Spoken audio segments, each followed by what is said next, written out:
मेरे हिंदी के प्यारे प्रतियोगी छात्रों, हिंदी वाग्धारा चैनल में आज आपका पुनः स्वागत है।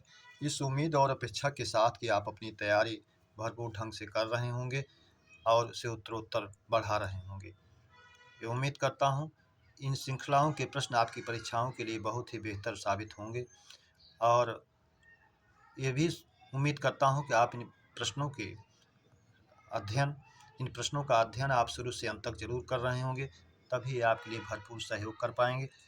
इसी उम्मीद और अपेक्षा के साथ आइए हम लोग अपने पहले प्रश्न की शुरुआत, अगली श्रृंखला के पहले प्रश्न की शुरुआत पहले प्रश्न से करते हैं। पहला प्रश्न है हमारा, कबीरा सोई पीर है जो जाने पर पीर, जो पर पीर न जानई सो काफिर बेपीर में अलंकार है यमक, रूपक, उत्प्रेक्षा, श्रेष्ठ। तो इस कविता में पीर शब्द 2 बार आया है। सोई पीर है, वही देवतुल्य है जो दूसरों की पीड़ा को समझता है, और जो दूसरों को पीड़ा नहीं जाता है वो बेपीर है, पीड़ा रहित है। यहाँ पीर शब्द का 2 अर्थ जोड़े के रूप में आया है, इसलिए यमक अलंकार होगा। विकल्प ए हमारा सही हो जाएगा, यमक। प्रश्न नंबर 2, भाषा को बोलते समय होने वाले उतार चढ़ाव को कहते हैं। ये प्रश्न शायद रिपीट हुआ, पिछली बार भी पूछा गया। तो भाषा के उतार चढ़ाव को जो हम प्रयोग करते हैं उसे अनुतान कहते हैं, इसलिए विकल्प ये हमारा सही हो जाएगा, अनुतान। प्रश्न नंबर 3, हिंदी साहित्य के इतिहास के लेखन का सर्वप्रथम प्रयास किसने किया, किसने और किस भाषा में किया? ए गासा द दासी, फ्रेंच, बी जॉर्ज ग्रियर्सन, अंग्रेजी, सी दोनों, डी कोई नहीं। तो हम जानते हैं हिंदी साहित्य के इतिहास के लेखन का सर्वप्रथम प्रयास गासा द दासी ने किया और फ्रेंच भाषा में किया, इसलिए विकल्प ए हमारा सही हो जाएगा। और उनकी इस रचना का नाम था इस्तवार द ला लिटरेचर हिंदुस्तानी। प्रश्न नंबर 4, अशुद्ध तद्भव तत्सम है। ए घी घृत, सही है। बी तुरंत त्वरित, ये भी सही है। सी खीर क्षीर, ये भी सही है। डी अंगीठी अंगुष्ठी, अशुद्ध है। अंगीठी का अग्निष्ठिका होता तो शुद्ध होता, अंगूठी का अंगुष्ठिका होता है, इसलिए विकल्प डी हमारा अशुद्ध है। प्रश्न नंबर 5, गांठ का अनेकार्थी है। ए किराह है, बी फंदा, ये भी है। सी दोनों, चूंकि दोनों है इसलिए विकल्प सी हमारा सही हो जाएगा, दोनों। डी कोई नहीं, कोई मतलब नहीं। प्रश्न नंबर 6, हिंदी का प्रथम व्याकरण किस भाषा में लिखा गया? ए डच, बी फ्रेंच, सी हिंदी, डी कोई नहीं। तो हम जानते हैं हिंदी का प्रथम व्याकरण जो है डच भाषा में लिखा गया जेसुआ केटलर के द्वारा, इसलिए विकल्प ये सही हो जाएगा, डच। अगला प्रश्न, हिंदी का प्रथम व्याकरण को लिखने वाला कौन और कहाँ का था? A Joshua Ketelaar, Holland, B George Grierson, England, C दोनों, डी कोई नहीं। तो हम जानते हैं हिंदी के प्रथम व्याकरण को लिखने वाले जेसुआ केटलर जो हॉलैंड के रहने वाले थे, जिन्होंने डच भाषा में लिखा था, इसलिए विकल्प ए हमारा सही हो जाएगा। प्रश्न नंबर 8, समृद्ध स्वरों की संख्या है। ए 4, बी 5, सी 6, डी 7। तो समृद्ध स्वरों की संख्या हम जानते हैं 4 होती है, ई उ ऊ, तो इसलिए विकल्प ए हमारा सही हो जाएगा, 4। प्रश्न नंबर 9, हिंदी साहित्य के लेखन का सबसे बड़ा ग्रंथ। ए मिश्र बंधु विनोद, बी पृथ्वीराज रासो, सी दोनों, डी कोई नहीं। हिंदी साहित्य के लेखन का सबसे बड़ा ग्रंथ हम जानते हैं मिश्र बंधु विनोद है, जिसके बंधुत्रय ने लिखा, मिश्र बंधुओं ने, इसलिए विकल्प ए हमारा सही हो जाएगा, मिश्र बंधु विनोद। प्रश्न नंबर 10, मिश्र बंधु विनोद में लगभग कितने कवियों का वर्णन है? ए 4000, बी 3000, सी 2000, डी 1000। तो मिश्र बंधु विनोद में लगभग 4000 कवियों का वर्णन किया गया है, इसलिए विकल्प ए हमारा सही हो जाएगा। प्रश्न नंबर 11, कारण होने पर भी कार्य ना हो तो कौन सा अलंकार होता है? विभावना, बी विशेषोक्ति, सी प्रतीप, डी निदर्शना। तो कारण के ना होने पर कार्य हो तो विभावना होता है, और कारण के होने पर भी कार्य ना हो तो उसका विपरीत विशेषोक्ति होता है, जैसे पानी बिचमीन पियासी। इसलिए विकल्प भी सही हो जाएगा, कारण होने पर भी कार्य ना होना। प्रश्न नंबर 12, सोहत ओढ़े पीत पट श्याम सलोने गात, मनहु नील मन शैल पर आतप पर्यो प्रभात में अलंकार है। उत्प्रेक्षा, रूपक, उपमा कोई नहीं। तो हम जानते हैं जब उपमेय में उपमान की संभावना की जाती है, जन मनु जानो मानो मनो जनो वाचक चिन्ह आते हैं, तो उत्प्रेक्षा अलंकार होता है, इसलिए विकल्प ए सही हो जाएगा, उत्प्रेक्षा। प्रश्न नंबर 13, सुधि सुधि समश्रुति भिन्नार्थक शब्द का अर्थ है। याद, विद्वान, बी याद, भूल, सी भूल, सत्य, डी कोई नहीं। तो याद और सुधि बुद्धिमान, सुधि याद, सुधि विद्वान, इसलिए विकल्प ए ही हमारा सही हो जाएगा, याद और विद्वान। प्रश्न नंबर 14, शेर माद से निकला में कारक है।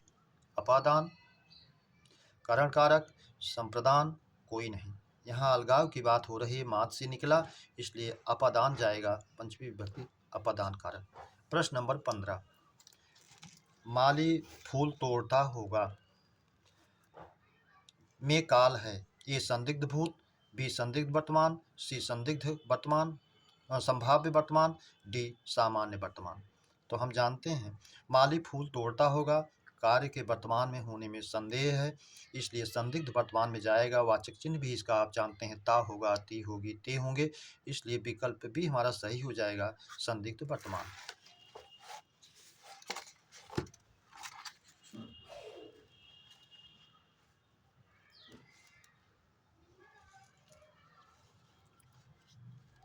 अगला प्रश्न नंबर 16, परमोदार्य में संधि है। ए यण स्वर संधि, बी वृद्ध स्वर संधि, सी अयादि स्वर संधि, डी कोई नहीं।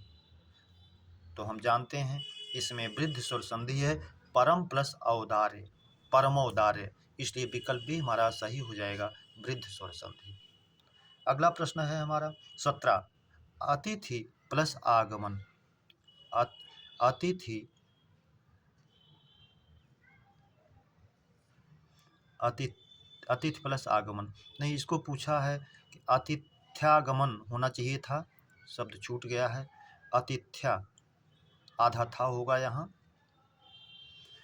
आतिथ्यागमन।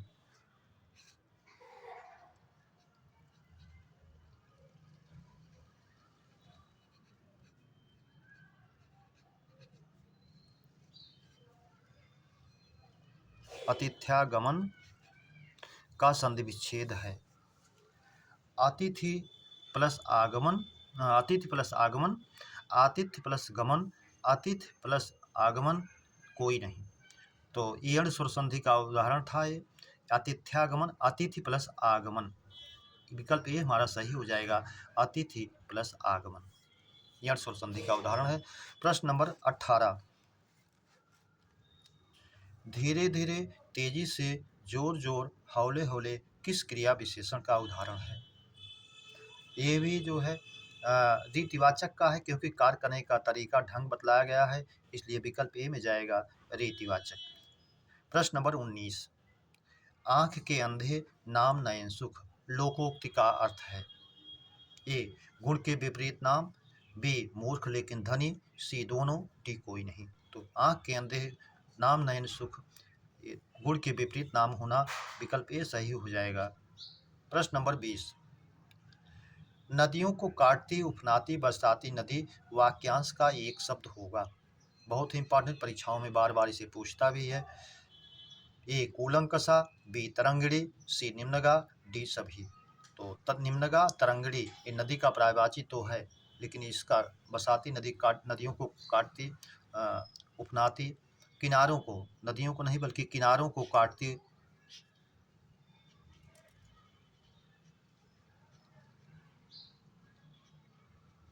किनारों को काटती उफनाती बरसाती नदी वाक्यांश का एक शब्द कूलंकषा होगा, इसलिए विकल्प ए हमारा सही हो जाएगा, कूलंकषा।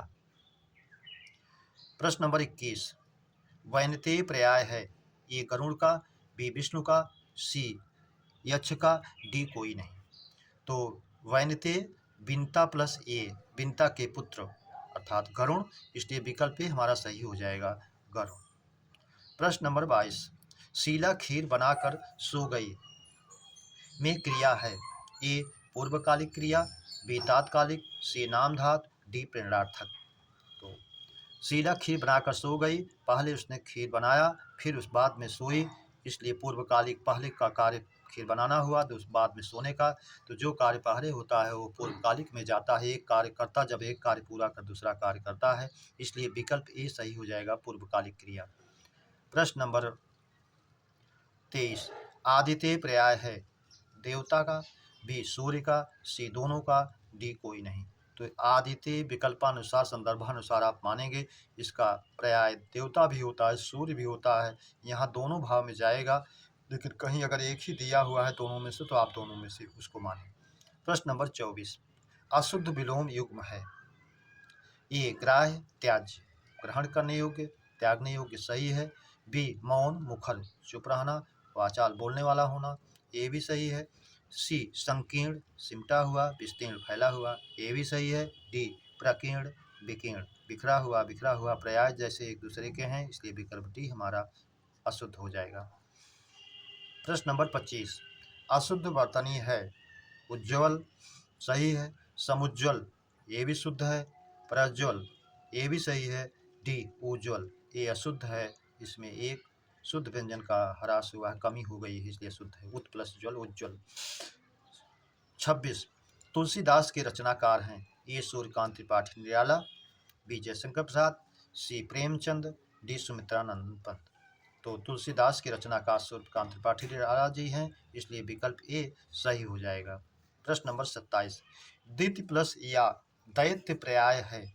ए यातुधान जो राक्षस का है और दैत्य का राक्षस होता भी है, ये भी है। निशाचर राक्षस ये भी है। सी राक्षस सही है। डी सभी होने के कारण विकल्प डी सही हो जाएगा, सभी। 28, माली फूल तोड़ता होगा में काल है। संदिग्ध वर्तमान, संदिग्ध भूत, सामान्य भूत, सामान्य भविष्य। तो आप जानते हैं वर्तमान में कार्य के होने में संदेह है, इसलिए संदिग्ध वर्तमान में जाएगा। वाचक भी आप इस प्रकार के वाक्यों कई वाक्यों का अध्ययन कर चुके हैं, तो संदिग्ध वर्तमान में जाएगा, इसलिए विकल्प ए हमारा सही हो जाएगा, संदिग्ध वर्तमान। अगला प्रश्न 29, राधा सुधा की अपेक्षा पढ़ने में तेज है में कारक है। ए संप्रदान, बी अपादान, सी संबंध, डी कोई नहीं। तो जहाँ दो में तुलना की जाती है वहाँ अपादान कारक होता है। यहाँ राधा सुधा की अपेक्षा पढ़ने में तेज है, तुलना की गई है, इसलिए जो है इसमें अपादान कारक होगा, विकल्प बी सही हो जाएगा। अगला प्रश्न, निम्न में अशुद्ध वाक्य है। व्यायाम करना लाभप्रद है, अगर ये अशुद्ध है, व्यायाम वर्तनी शुद्ध संबंधी अशुद्धि है, व्यायाम होता तो ये शुद्ध हो जाता। प्रश्न विकल्प बी, अंशमाली सूर्य का पर्याय है। अंशमाली, अब यहाँ अंश माने भाग हिस्सा का भाव आया है, अंश होता किरण के भाव में होता, अंशुमाली किरणों की माला वाला, तो सूर्य का पर्याय होता, वाक्य शुद्ध होता। सी हरितमा मनमोहक होती है, हरियाली मनमोहक होती है, तो हरितमा ना होकर अगर हरितिमा होता तो ये भी वाक्य शुद्ध होता। डी अतिथि ने दीप प्रज्वलित किया, ये वाक्य पूरी तरह से शुद्ध है, इसलिए विकल्प डी हमारा सही हो जाएगा। प्रश्न नंबर 31, बाएं हाथ से बाण चलाने वाला वाक्यांश का एक शब्द है। सब्यसाची, वामहस्ता, वामहस्त, वामस्त। तो बाएं हाथ से काम करने वाला, बाएं हाथ से बाण चलाने वाला, ये जो है सब्यसाची होता है, जो अर्जुन का पर्यायवाची भी है, इसलिए विकल्प ए सही हो जाएगा। मेरे प्यारे बच्चों, इस श्रृंखला के प्रश्नों की चर्चा हम लोगों ने विधिवत किया। उम्मीद करता हूँ ये प्रश्न आपके लिए उपयोगी तो होंगे ही, अच्छे भी लगे होंगे। सब्सक्राइब, लाइक और शेयर तो इसे ज़रूर करें। इसी उम्मीद और अपेक्षा के साथ, आपके भविष्य की उज्जवल कामना के साथ, धन्यवाद। जय हिंद।